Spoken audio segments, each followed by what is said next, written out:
Lembra-se dos experimentos de Pritikin, onde colocaram as pessoas em uma alimentação baseada em vegetais e exercícios e em menos de 12 dias transformaram suas correntes sanguíneas em máquinas de combate de células cancerígenas. Aqui está a foto antes da mudança alimentar. Uma camada de células de câncer de mama colocada numa placa de Petri com o sangue de mulheres que seguem a alimentação padrão americana pingado sobre elas. E como você pode ver, mesmo pessoas com uma alimentação ruim têm alguma capacidade de destruir o câncer. Mas depois de apenas 12 dias comendo de forma saudável, o sangue foi retirado dessas mesmas mulheres, pingado em outro tapete de células de câncer de mama. E é isso o que sobra. Seus corpos se limparam.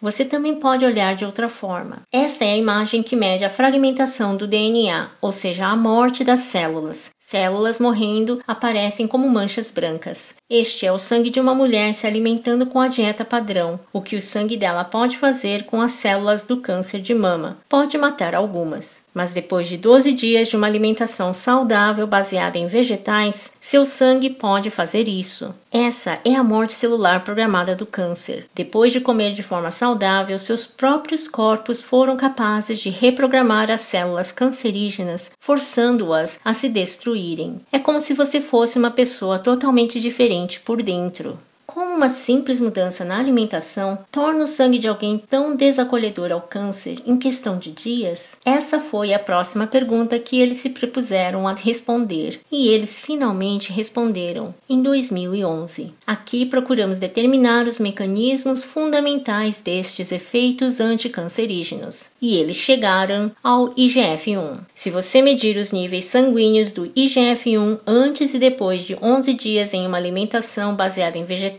com exercício, os níveis de IGF-1 diminuem significativamente e os níveis de proteína de ligação do IGF-1 aumentam significativamente. Essa é uma forma como nosso corpo tenta se proteger do câncer, do crescimento excessivo, liberando uma proteína de ligação na corrente sanguínea para capturar o IGF-1. É como um freio de emergência do nosso corpo. E em apenas 11 dias, uma alimentação saudável pode reprogramar o nosso corpo para retardar a produção de IGF-1. Mas você ainda tem todo o IGF-1 circulando na corrente sanguínea do bacon e dos ovos que você comeu na semana anterior. Então seu fígado libera o esquadrão de proteínas de ligação que o tira de circulação imediatamente. Apenas se exercitando pode diminuir os níveis de IGF-1, mas você precisa da alimentação baseada em vegetais para obter esse tipo de nível de captura. E assim, com essa combinação, 20% menos IGF-1 e 50% mais proteína de ligação do IGF-1, não é de se admirar que tenha havido uma morte de células cancerígenas tão dramática após apenas alguns dias. Então eles resolveram o enigma? Eles descobriram como uma alimentação baseada em vegetais impede o crescimento do câncer? Bem, o estudo definitivo não havia sido publicado até recentemente, a mesma coisa que da última vez, antes e depois de algumas semanas de uma alimentação à base de vegetais. O crescimento de células cancerígenas diminui e a morte programada de células cancerígenas dispara. Mas aqui está o fato surpreendente. Lembra-se de como os níveis de IGF-1 diminuíram? E se você adicionasse de volta ao câncer exatamente a mesma quantidade de IGF-1 banido do seu corpo por causa da alimentação saudável?